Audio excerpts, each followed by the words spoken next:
നമസ്കാരം. CPM മുഖപത്രമായ ദേശാഭിമാനിയുടെ ഇൻസ്റ്റഗ്രാം പേജ് മെറ്റ മരവിപ്പിച്ചു. യാതൊരുവിധ മുന്നറിയിപ്പോ ഔദ്യോഗിക അറിയിപ്പോ നൽകാതെയാണ് മെറ്റ ദേശാഭിമാനിയുടെ പേജ് മരവിപ്പിച്ചതെന്നാണ് വിവരം.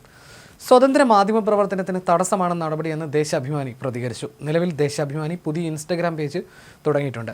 പഴയ പേജ് തിരികെ കൊണ്ടുവരാനുള്ള ശ്രമങ്ങളും മാനേജ്മെന്റ് നടത്തുന്നുണ്ട്. തങ്ങൾക്ക് യാതൊരു വിധത്തിലുമുള്ള മുന്നറിയിപ്പുകളും മെറ്റ നൽകിയിട്ടില്ലെന്നാണ് ദേശാഭിമാനിയുടെ വിശദീകരണം. ഇന്ത്യ-US കരാറുമായി ബന്ധപ്പെട്ട് കേന്ദ്ര സർക്കാരിനെയും US-നെയും വിമർശിച്ചുകൊണ്ട് കഴിഞ്ഞ കുറച്ച് ദിവസങ്ങളായി ദേശാഭിമാനി വാർത്തകൾ നൽകുന്നുണ്ട്. ഈ വാർത്തകളാണോ നടപടിക്ക് പിന്നിലെന്നാണ് ദേശാഭിമാനി സംശയിക്കുന്നത്. കർഷകരെയും വ്യവസായ മേഖലയും ഈ കരാർ ബാധിക്കുമെന്നും ഇന്ത്യ അമേരിക്കയ്ക്ക് കീഴടങ്ങുന്ന നിലപാടാണ് സ്വീകരിക്കുന്നതെന്നും പത്രത്തിലൂടെയും ഓൺലൈനിലൂടെയും ദേശാഭിമാനി പ്രചരിപ്പിച്ചിരുന്നു.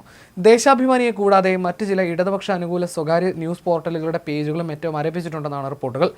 വ്യാപാര കരാർ മൂലം കർഷകർക്കും വ്യവസായ മേഖലയിൽ ഉണ്ടാകുന്ന പ്രശ്നങ്ങൾ ചൂണ്ടിക്കാട്ടുക മാത്രമാണ് ചെയ്തതെന്നാണ് ദേശാഭിമാനിയുടെ വിശദീകരണം. അമേരിക്കയ്ക്ക് ഇന്ത്യ രാഷ്ട്രീയമായി കീഴടങ്ങുകയാണ് എന്നതായിരുന്നു ദേശാഭിമാനിയുടെ വിമർശനം. അതേസമയം BJP RSS കടന്നാക്രമണത്തിനെതിരെ വിട്ടുവീഴ്ചയില്ലാത്ത നിലപാട് സ്വീകരിച്ചതിനാലാണ് ഇത്തരമൊരു നടപടി ഉണ്ടായിരിക്കുന്നതെന്നാണ് ഇത് സംബന്ധിച്ച് ദേശാഭിമാനി ഓൺലൈനിൽ നൽകിയിരിക്കുന്ന വാർത്ത.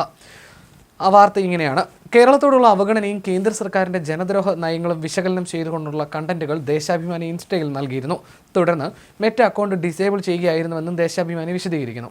അക്കൗണ്ട് തിരിച്ചുപിടിക്കാനായി അപ്പീൽ നൽകിയെങ്കിലും മെറ്റ ഇതുവരെ അനുകൂല നിലപാട് സ്വീകരിച്ചിട്ടില്ല. BJP സർക്കാരിൻ്റെ അമേരിക്കൻ വിധേയത്വം തുറന്നുകാട്ടുകയും വർഗീയ പ്രചാരണത്തിനെതിരെ ശക്തമായ പ്രചാരണം നടത്തിയുമാണ് ദേശാഭിമാനി ഇൻസ്റ്റഗ്രാം അക്കൗണ്ട് പ്രവർത്തിച്ചു വന്നത്.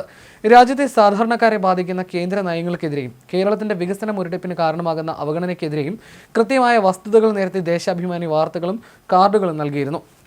ഇൻസ്റ്റഗ്രാം പേജിലൂടെ നിരവധി ആളുകളിലേക്ക് ഈ വിവരങ്ങൾ എത്തിയ സാഹചര്യത്തിലാണ് മെറ്റയുടെ നടപടി എന്നതുകൊണ്ട് തന്നെ ഇത്തരം ഡിജിറ്റൽ പ്ലാറ്റ്ഫോമുകളുടെ നിഷ്പക്ഷതയെക്കുറിച്ച് വലിയ ചോദ്യങ്ങൾ ഉയരുന്നുണ്ടെന്നുമാണ് ദേശാഭിമാനി ഓൺലൈനിൽ നൽകിയിരിക്കുന്ന വാർത്ത.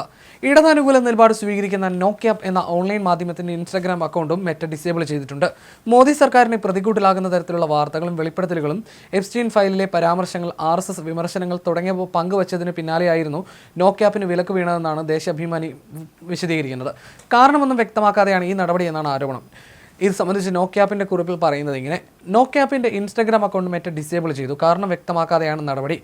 RSSനെതിരെയുള്ള പോസ്റ്റുകൾ, എപ്സ്റ്റീൻ ഫയൽസിലെ മോദിയുടെ പേര്, നരവനയുടെ വെളിപ്പെടുത്തൽ എന്നീ വിഷയങ്ങളിലുള്ള കണ്ടന്റുകളാണ് കഴിഞ്ഞ ദിവസങ്ങളിൽ പോസ്റ്റ് ചെയ്തിരുന്നത്. nocap.updates എന്നതാണ് പുതിയ ID. നോക്യാപ്പിൻ്റെ പഴയ റീച്ചിലെത്താൻ നിങ്ങളുടെ പിന്തുണ വേണമെന്നുമാണ് കുറിപ്പ്. പുതിയ അക്കൗണ്ടിന് നിലവിൽ 3000-ലധികം ഫോളോവേഴ്സുമുണ്ട്. ഞങ്ങൾ ഇനി രാഷ്ട്രീയം പറയും, നോക്യാപ്പ് ഇവിടെ ഉണ്ടാകുമെന്നുമാണ് അവരുടെ പുതിയ കുറിപ്പിലുള്ള വിശദീകരണം. അതേസമയം ഇന്ത്യൻ നിയമങ്ങൾ പാലിക്കാൻ കഴിയില്ലെങ്കിൽ രാജ്യം വിടുന്നതാണ് നല്ലതെന്നും മെറ്റയ്ക്ക് നേരത്തെ സുപ്രീം കോടതി മുന്നറിയിപ്പ് നൽകിയിരുന്നു. വാട്സപ്പ് 2021 സ്വകാര്യത നയം ലംഘിച്ചെന്ന പരാതിയിലെ ഹർജി പരിഗണിക്കവേ ഇടക്കാല ഉത്തരവിലൂടെയായിരുന്നു സുപ്രീം കോടതി മെറ്റയെ ശാസിച്ചത്.